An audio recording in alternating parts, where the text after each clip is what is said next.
He's looking to keep that seat for another 6 years. Got his hands full over in Texas, but also a big student of what's happening internationally. Senator, what is your take? I'm sure you weren't up at 3 in the morning, but what is your take on what has taken place so far? Well, it's a big deal, and the president is to be commended for bringing these 3 Americans home. That is a major victory, and it's really the results of American strength. You know, we saw for 8 years under Barack Obama a foreign policy that was really a policy of weakness and appeasement. Remember how Obama put it, leading from behind. And the problem is weakness and appeasement doesn't work, especially with dictators like Kim Jong-un. President Trump has come in with a strong American foreign policy, getting back to peace through strength. And I think we're seeing the results of it with 3 Americans coming home. You know what's interesting, Senator? I was clicking around yesterday with the big news that they were coming back to the United States. And a majority of the news coverage on the other channels was about Stormy Daniels. What the heck's up with that? Most of the media, they're just out of their mind. They have what I call Trump derangement syndrome, where all they can do is attack the president all day long on the scandal of the day. I got to tell you, I think most Texans are really tired of it. When I go home, nobody asks about the latest scandal of the day and whatever the talking heads are lighting their hair on fire about. People are excited about tax cuts, about regulations being lifted, about jobs growing.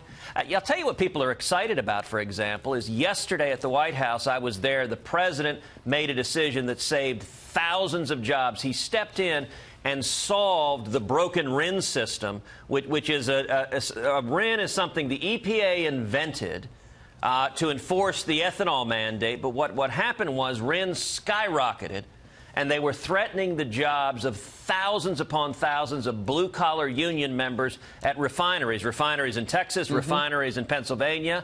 I've been for 6 months working with the president, working with other senators, and yesterday the president made a terrific decision. He stepped in and said that we're going to allow RINs to be created when ethanol is exported. What that means is we're going to export a lot more ethanol. That's going to help corn farmers. We're going to sell more ethanol, and he also is going to allow E15 to be sold year-round. It's a big win for corn farmers, but critically, the president, because of his bold leadership, is saving the jobs of thousands, even tens of thousands of blue-collar union members, refinery workers, exactly the people who elected Donald Trump instead of Hillary Clinton. It was exactly the right decision. All right, so, Senator, jobs, check. Ethanol mandate, check. Prisoners home, check. The summit has now been set, and the Iran deal. What are your thoughts about that?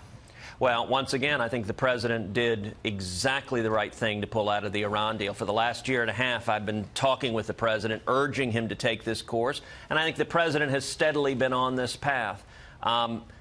The Iran deal that President Obama negotiated was catastrophic. It did enormous damage to America because it allowed billions of dollars to go directly to the world's leading state sponsor of terrorism.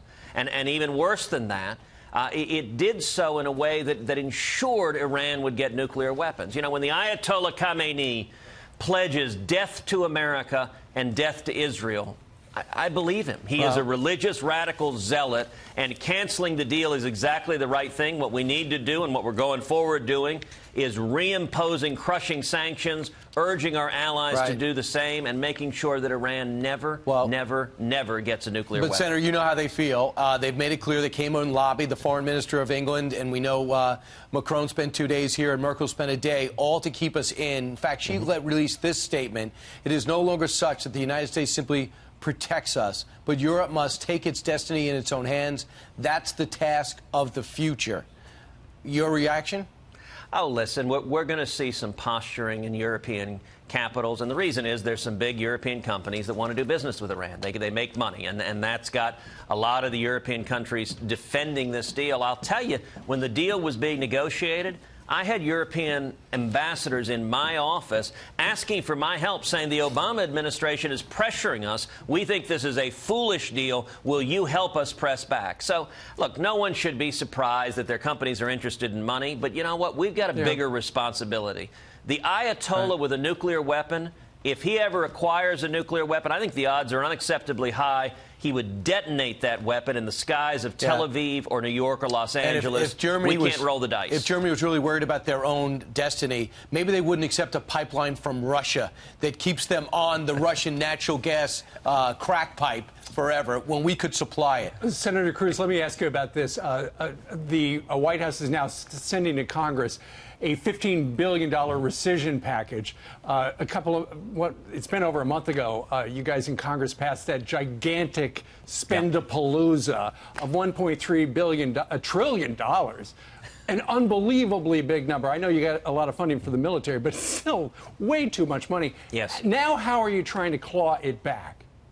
Well, listen, the omnibus was a serious mistake. I voted against that $1.3 billion spending package. I wish we hadn't passed trillion. Now you got me doing it. I did it too. But it was a serious mistake, and I think the president's right to send a rescission package. The biggest advantage of rescission is the Democrats can't filibuster it. It is a procedural vehicle that only takes 50 votes. So if Republicans just stand together, we can claw back some of that spending. And one of the things I've been urging Republicans in the Senate, we've got a narrow 51-vote majority. The Democrats are filibustering everything.